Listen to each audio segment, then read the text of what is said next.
At 21 years of age, something very fundamental changes in the system. After that, the karmic influence is a much bigger influence. So it's a web of karma. You must have some kind of a solvent that you don't get stuck in it.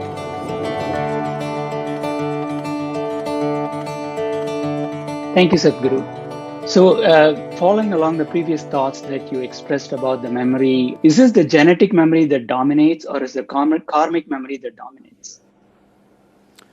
Because I seem like I have both inputs coming into me. I don't know which one is… Well, the genetic memory has a certain level of significance till you're 21 years of age. At 21 years of age, something very fundamental changes in the system, that the genetic memory becomes less dominant, it just starts playing minimal role. Many parents are surprised how the children who were so attached to them just some time ago, suddenly they cross 21 years of age, suddenly they cannot relate the same way with their parents simply because their genetic memory becomes at a lowered scale of function once 21 years of age is over. This is nature's way of building up a kind of a safety mechanism for our growth, because a human child doesn't come like other animals. Other animals, 90% of what they should be is already fixed by their genetics. Only 10% of evolution in their lifetime, that too they can either exploit it or not. But with a human being, only 10% is fixed, 90% is left to individual human being. Because of this, the early stage of development for a human child is much more fragile, needs much more atmosphere, needs much more nurture, because 90% has to be created, only 10% is already there as a standard.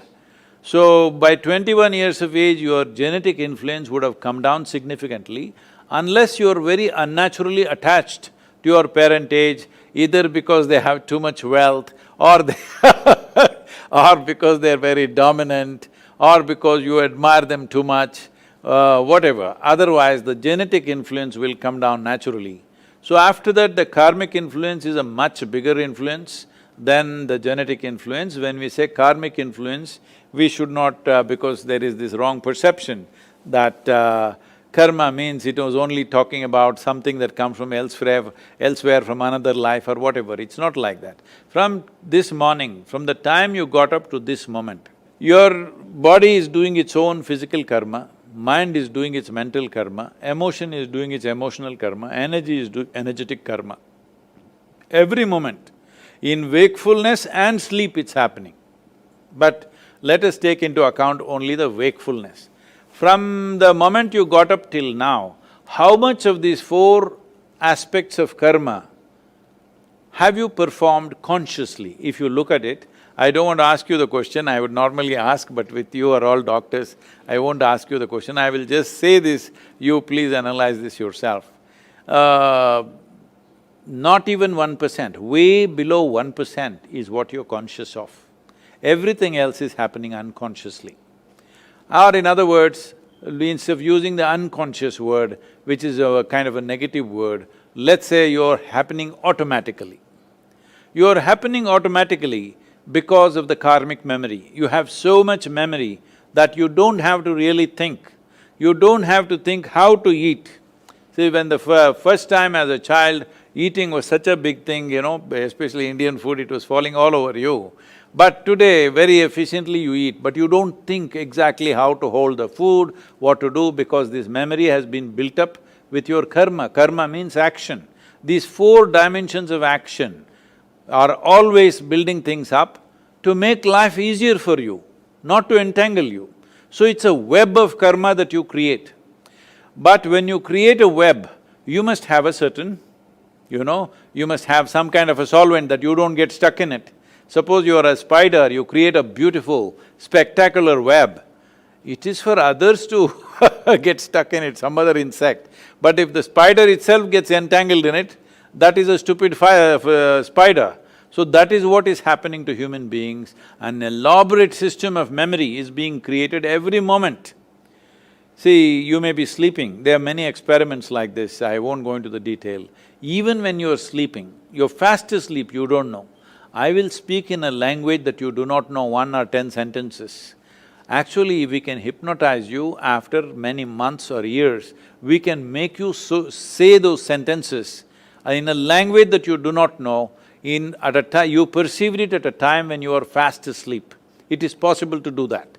So I am saying if you walk from this place to that place, there may be 25 different kinds of smells. You may not notice it consciously.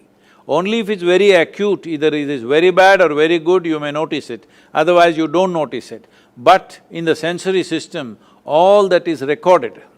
So without knowing why, without actually mentally or intellectually articulating it, you just don't like to go to certain places. Maybe it's the smell, maybe it's the vision, maybe it's the sounds, maybe it's just the energy there, whatever it is, your four dimensions of karma, physical, mental, emotional and energetic karma, is always building an elaborate and spectacular web for you. This web is not to trap you, this web is to make life automatic so that many things you don't have to think. Just like that you can do it because it's in your karmic memory. But unfortunately, because people are getting so identified with many things that they do, and they start choosing what is good and what is bad. The moment you say this is good, you will develop certain affinity for it. The moment you say this is bad, you will develop certain aversion for it. Both in affinity and aversion, you will get stuck. Now you built an elaborate web and you got stuck in your own web. This is the fate of karma for most people. Karma is the most dynamic way to exist. It simply literally means you are the maker of your life.